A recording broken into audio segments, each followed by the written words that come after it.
calling all grannies in the greater Triangle area. Your favorite hooper is back on the hard court Wednesday night. You are Locked On Wolfpack, your daily podcast on the NC State Wolfpack, part of the Locked On Podcast Network, your team every day.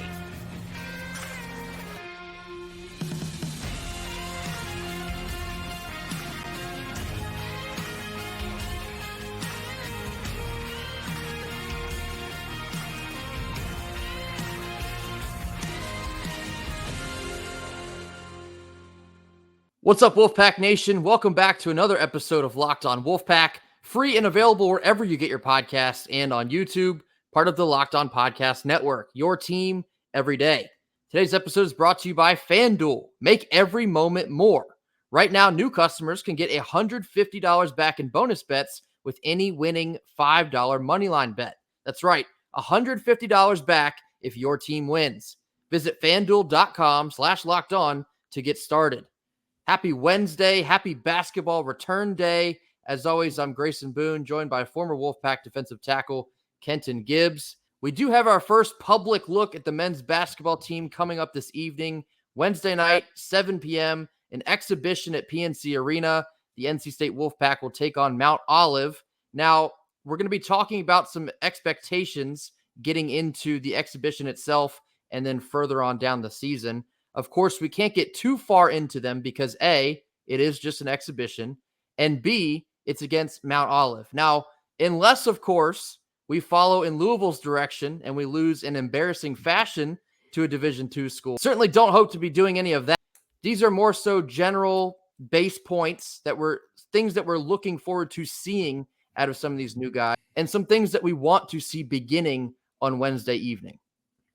Yeah, I mean, hey, at the end of the day, everybody ain't able to leave out of their exhibition undefeated on the season, but you would think at least. But luckily, those games don't actually count towards a record. With that being said, I'm expecting some clean execution. I'm expecting these guys to play really hard. At the end of the day, this is your first time playing against somebody that's wearing a different jersey in front of the world, right? Like the lights are going to be shining on you. And you can say, well, you played against another team in Georgia during the secret scrimmage, but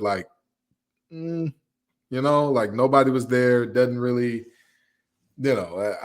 more power to you for keeping score or whatever, but it's just not the same. We talk all the time about players showing up and not letting the lights get too bright, and this is one of those moments. This will be the first moment in which we see how this team reacts to the lights and all that. And this is a team that many people are seeing as a wild card. Some people believe in this team a lot. Some people believe in this team a little. Some people think that they need more time to gel. Some people think, hey, it's the new world of college basketball, and Keatts did a darn good thing in the portal in terms of capturing this new world of basketball. So I think that this is a pretty interesting situation here. I think that this is a spot where, honestly, the biggest things I'm looking for front court and back court wise are effort, but obviously we'll get into the details of what we're expecting from certain players going forward here. Yeah, it is just an exhibition, but there are some takeaways that you can find in games like these. I do remember going to the exhibition last year because I was so anxious to know what sort of basketball team we would have after what was one of I guess it was the worst basketball season we'd ever had before. And some of the things I still remember that jumped off the court that night were Dusan Mahorcic had a extremely high motor. I believe I texted my friends that this Jarkel Joyner guy, he's got some dog in him. I said Casey Morsell looks a lot better. It looks a lot smoother this year. All three of those things were true throughout the rest of the season. So sure, it's just an exhibition game, but you can tell things that will be consistent throughout the rest of this season. So without further ado, we'll get into the front court. We'll touch on the back court in just a little bit. But Kenton, what are the main expectations you're looking for out of the front court, both on Wednesday evening and then starting the season next week? Well, who's healthy in the front court is the first question. I mean, I saw a few of those guys out at the tailgate Saturday, and I thought that DJ Burns was the only one that was walking around in the boot. And I'm not going to name any names because that's obviously for Coach Keatts to put in the injury report. But, boy, I tell you, I'm looking around saying, all right, we need some tall guys who can get it done. But more importantly, the ability to close out possessions with big rebounds. That's something that I need to see out of our front court. That was something that we struggled with last year at times. That was something that against Clemson hurt us majorly in one of those games, if I'm recalling correctly. And I'm also looking for the ability of the other guys to step up. Like I think that we know what our leaders are. I think we know what our seniors are, regardless of whether or not DJ plays. We know who he is. I don't think that there's too much of a surprise. I don't think there'll be too much that we see from him that's like, what? Could have never guessed that. But with that being said, you want to see other folks show up. You want to see other folks kind of come through and make things happen. Mohamed Diarra coming through and seeing what he looks like and getting things done in that range. You want to see what Ben Middlebrooks looks like and how he kind of is playing in and factoring into this thing. So, I want to see, honestly, what players' roles are, because I want to see how we kind of handle this thing in terms of, we talked about lots of shots being available, who's going to take those shots, and also how do we protect the rim? Because for all the things that DJ Burns is, I would say that he's not an elite rim protector. So do we have that in Diarra? Is Middlebrooks potentially stepping into that, which I wouldn't expect Middlebrooks to step into, but it's possible. So to see what's going on there as well. But DJ Burns, we know he has slimmed down a little bit. I guess, a week and a half or so. He was in a boot. I believe that is now off. Looking forward to seeing DJ tonight. But in terms of Ben Middlebrooks, I'm very interested to see how physical he can be in this front court. And coming from Clemson, of course, unfortunately, he had some of his best games last year against NC State. He had a couple key boards on the offensive glass, some back-breaking putbacks. I want to see this now on our side of the court. I want to see if he can break a team's will with some key offensive boards in big spots of a game, or, being assertive under the hoop. We've heard a lot about he has big, strong physical hands, and once he receives that entry pass, it's either going in or it's not going anywhere. He's got baseball. He's got catcher mitts for hands. Yeah, he's got big old catcher mitts on attached to both forearms he's got there. So I want to see the physicality from Middlebrooks. I want to see him also have a high motor. I mentioned Mohorčić last year. Immediately impressed me with his ability to get up and down the floor. If Middlebrooks can provide that sort of effort, then that goes a long way. And I think the way that Keatts runs a transition offense and even some transition defense, it relies a lot on big guys being able to move in that manner. And so Middlebrooks can find himself a lot of minutes if he's able to be very physical in that position. And then talking about Mo Diarra here, of course, there has been a lot of buzz coming out of their preseason. There's been a lot of chatter about Mo Diarra being potentially misutilized at Mizzou. Potentially, he fits a lot more smoother into Keatts' type system in that he can shoot a little bit. It's not exactly the main feature of his game, but he has it. And he's very smooth around the paint. And I believe just a couple times I've likened him to like a DJ Funderburk. I think Mo Diarra's ceiling can be even higher than that. If Diarra can also develop a defensive presence down there and he can be a rim protector, you could see Mo Diarra be a little bit of an X factor for this team this year. And then kind of rounding out my backcourt thought, Dennis Parker Jr. He is the only freshman. We've talked about him just a couple weeks ago. He seems to be ahead of schedule talent-wise. He can be very dynamic, very smooth with the basketball. He can shoot it a little bit. Yeah. Really looking forward to the amount of different looks that we can give a team with the depth we have in this front court. Yeah, no, I 100% agree. You know what I mean? The Lions just traded for Donovan Peoples-Jones, former technician, former Michigan Wolverines. So I'm excited about that DPJ, but I'm also excited about Dennis Parker Jr., the DPJ that we got here at NC State. Because, again, by all accounts, if he can stretch the floor like everybody says he does, or like everybody says he can, if he has that type of pace and control to his game, we talk a lot about a lot of shots available. Could he be a guy to kind of absorb a good amount of those and knock down a good amount of those? Who knows? Let's see it. And certainly can't forget my guy, Ernest Ross. I'm very excited to see if he can continue that role that he carved out for himself last year. Coming off the bench. Big energy guy. Big energy guy. Yeah. He can give you 10 to 12 points when you least expect it. I will always remember that Miami game at home last year that quickly became the Ernest Ross game. And so when you have lightning in a bottle in a guy like Ernest Ross coming off that bench, it's just so many depth pieces to be excited about and see how they all function together in Keatts' style of play. In just a moment here, we're going to switch sides, talk about the backcourt for Kevin Keatts and the Wolfpack after a quick word from our sponsor. Our first sponsor of the day is FanDuel. Score early this NFL season with FanDuel, America's #1 sportsbook. Right now, new customers can get up to $150 back in bonus bets with any winning $5 moneyline bet. That's right, $150 back. That's right, $150 back if your team wins. If you've been thinking about joining FanDuel, there's no better time to get in on the action. The Panthers are off the schneid. They won their first game of the season. Will that continue? You can put your money where your mouth is on FanDuel. The app is super easy to use, and there's a wide range of betting options, including spreads, player props, over-unders, and more. So visit FanDuel.com/lockedon and kick off the NFL season. FanDuel, the official partner of the NFL. This season, Locked On is kicking up our coverage with Locked On College Football Kickoff Live each Friday. Locked On goes live at 11 a.m. Eastern on every Locked On College YouTube channel. College Football Kickoff Live covers playoff implications, the conference rivalry games, and goes in-depth like only Locked On can. This includes insight and analysis from our stable of Locked On College hosts covering their team every day. Find Locked On College Football Kickoff Live every Friday from 11 a.m. on any Locked On College YouTube channel. You won't want to miss it. Now, tomorrow on Locked On Wolfpack will be our crossover episode with Locked On Canes. Alex Dono, who is also on College Football Kickoff Live every Friday with Kenton, will join us. That will be a great show. Looking forward to our matchup this Saturday with Miami. Certainly will not want to miss that one. Now, diving back into NC State basketball here, talking about the backcourt. Kenton, what are your early expectations for the backcourt getting into this exhibition match tonight? Yeah, so the backcourt, I'm looking to see who is going to be the facilitator, who is going to be the player that kind of stirs the drink offensively. Jarkel Joyner took on that role primarily last year. And also, this is kind of a front court and backcourt thing, but who just looks like they can fill it up the best, right? Like that's just, I want to see who looks like they have a good control of the offense, is taking good shots, and is knocking them down, obviously, at a high clip. Now, we all know this is an exhibition. This is one game, and one game doesn't determine, the trajectory of what guys are not, and can and cannot be.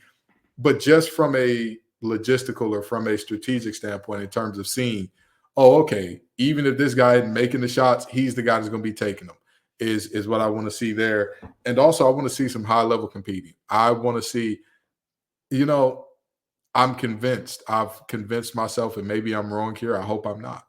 But maybe we'll see a lot of Jaden Taylor and Casey Morsell going back and forth about who's got the number one guy on night to night to night in terms of the backcourt.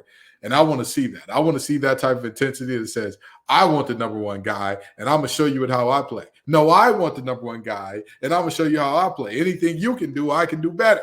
That type of deal is what I want to see there. And I want to see the other guys kind of come along behind that with matching that intensity. But I want to see that chaos created. I want to see what Keatts' system looks like now that, to be quite honest, he has the full complement of pieces that you always talk about with Keatts, in terms of he needs a lot of depth, he needs some shooters, he needs some guards who are willing to play up in your face defense and all that. So let's see it. You got it. Let's see it. On paper, I do think that this could be Kevin Keatts' best team here in Raleigh. I think in terms of the defensive talent, the ability to spread out the scoring, the length, the motors on some of these guys, the experience as well, this truly could end up being one of his better teams. Of course, this is all going to have to play out on the court instead of on paper. You talk about having a floor general in Michael O'Connell. Really haven't had one of those since maybe like Lorenzo Brown. I know Markel Johnson at times, but we really had to rely on him being able to score, and that's not exactly O'Connell's forte. So O'Connell's main functions are going to be distribution and defense. Maybe like Tyler Lewis, going all the way back to Tyler Lewis. Hey, a little T-Lou talk. Love to hear me a little T-Lou talk. Yeah, that's right. So that's more or less what I'm expecting from Michael O'Connell, being able to distribute at a high level and play defense at a high level. And then, of course, any offensive production he can give you is almost a little bit of an added bonus. Now, I certainly expect him to hit the open shots and be able to create for himself on some level, but being able to facilitate to a DJ Burns or a Casey Morsell in the corner or a Jaden Taylor slashing through the key, that's exactly what this type of offense needs, because they haven't exactly had a true facilitator in quite some time. And then, touching on Casey Morsell and Jaden Taylor, and I want to throw DJ Horn here in the mix as well. I think DJ Horn is going to be like the guy for perimeter scoring. Him and Casey Morsell, more than likely. DJ Horn is not exactly much of a slasher type guy. I believe most of the offensive production he will give you is like long twos or threes, more of a perimeter shooter type threat. And we know how Keatts is. He likes his guards that can shoot it.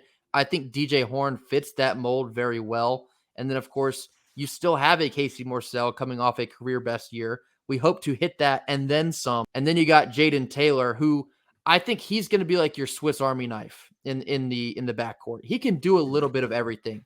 He is a high-level defender. He can slash. He can get to the rim. He can shoot when needed, get to the rim. He can cut through the lane. He can shoot, around the key area. Not exactly his forte to step outside of the perimeter, but he can do that as well. I'll mention Cam Woods here with an asterisk. He's been posting some things on social media that would make you think he's confident about getting cleared. Of course, still no word there, so won't exactly hold our breath. Here's another question for you.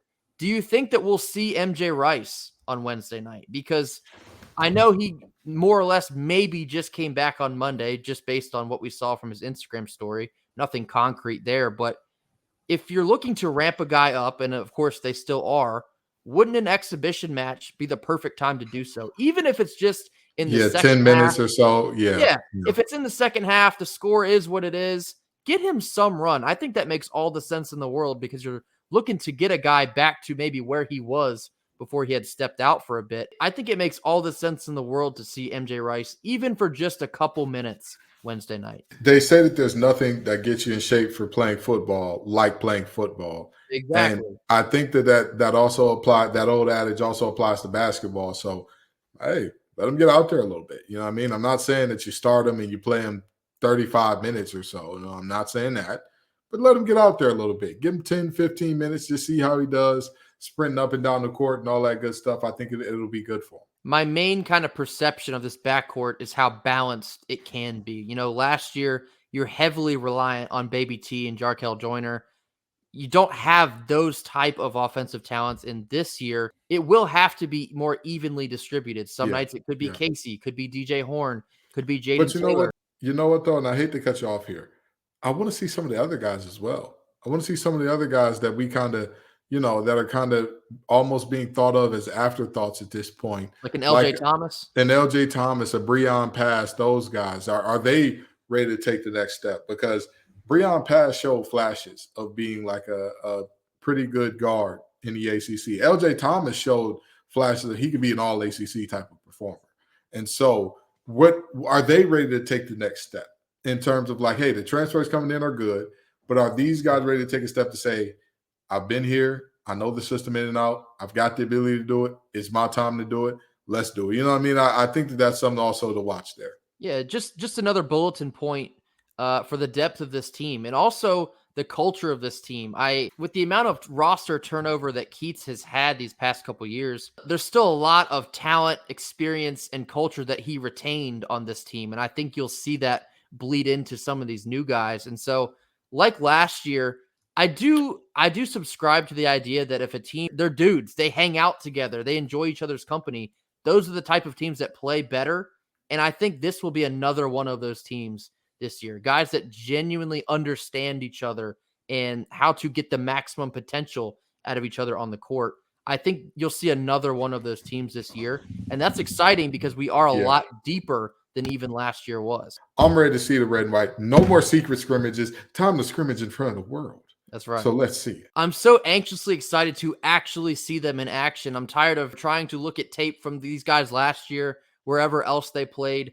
I want to see them in the red and white. I want to see them in PNC. I want to see the ball movement. I want to see the transition defense, the transition offense, who can shoot, who can stop. I'm ready for it all. This is such a good time of the year because you still have essentially the meat of the football schedule. We're going to talk about Miami football here in just a second, but you start to get the ball rolling with basketball too. So you have so much to be excited about. Your attention is all over the place. It's just a great time of the year for NC State Athletic. Looking forward to seeing the guys Wednesday evening. Up next, we'll be talking a quick preview about the Miami Hurricanes as they do come into town on Saturday, giving a general preview before we talk to Alex Dono on Thursday. Again, don't miss our crossover episode on Thursday. It'll be great to have Dono on with us. But first, quick word from our sponsors. Our second sponsor of the day is eBay Motors. Passion, drive, and patience, that's what brings home the winning trophy. But it's also what keeps your ride or die alive. eBay Motors has everything you need to maintain your vehicle and level it up to peak performance. From superchargers to roof racks, exhaust kits, LED headlights, and more, whether you're into speed, power, or style, eBay Motors has got you covered. With over 122 million parts for your number one ride or die, you'll always find exactly what you're looking for. And with eBay's Guaranteed Fit, your part is guaranteed to fit your ride every time or your money back. That's because with eBay Motors, you're burning rubber and not cash. With all the parts you need at the prices you want, it's easy to turn your car into the MVP and bring home that win. Keep your ride or die alive at ebaymotors.com. Eligible items only, exclusions apply. Rounding out our Wednesday episode, jumping back over to the gridiron, we do have the Miami Hurricanes joining us in Raleigh this Saturday. The stakes are now raised even higher for this game after NC State picked off Clemson. Miami enters with a 6-2 record. Ultimately, they should be 7-1 if they just simply took a knee against Georgia Tech. But what are the biggest takeaways you have from seeing bits and pieces of Miami so far this year? Their defense is fast. They're, to quote, I believe his name was Bishop from Friday Night Lights.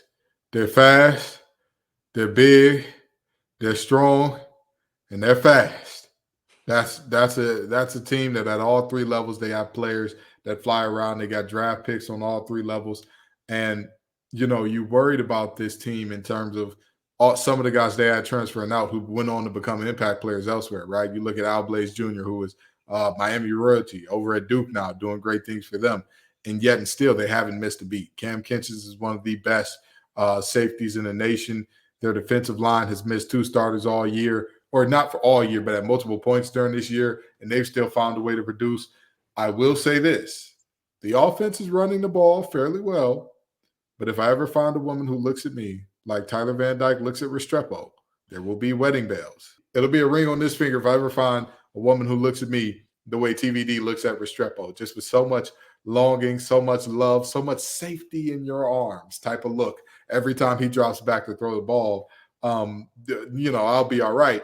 Unfortunately, the Canes won't be, which is why TVD has thrown more interceptions in conference play than he has touchdowns, which I believe we can go ahead and exploit.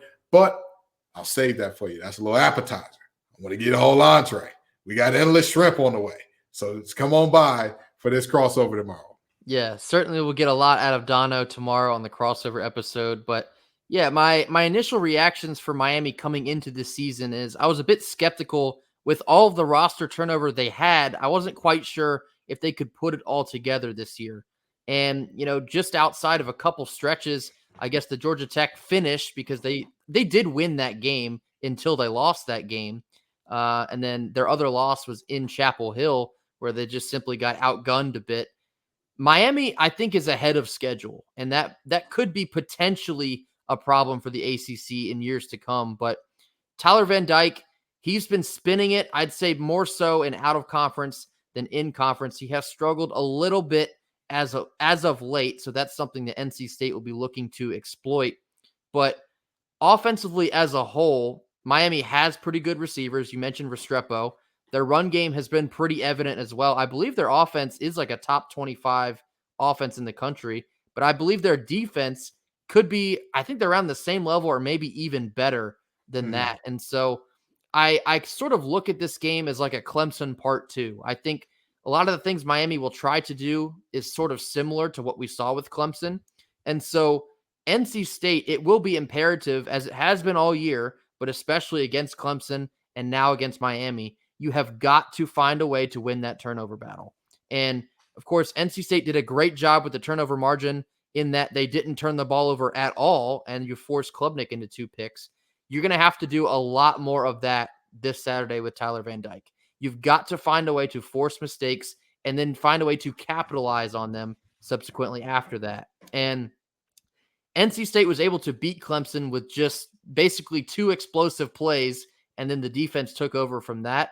You're going to need a little bit more than that if you're going to beat Miami, because their defense, like you mentioned, Kenton, they are fast, they are physical, and they will hit you quick, fast, and in a hurry. And so you talk about KC still leading this team. You talk about MJ Morris continuing to progress. You talk about the offensive line, making a couple adjustments. I thought they looked okay against Clemson. They got the job done when it was all said and done, but you're going to have to take it a little bit higher. You're going to take it up a notch higher if you want to have the same type of success against Miami. Yeah, no, I 1,000% agree. I mean, I don't think that there's any question about that. I think that this is a team that you need to be locked in to beat.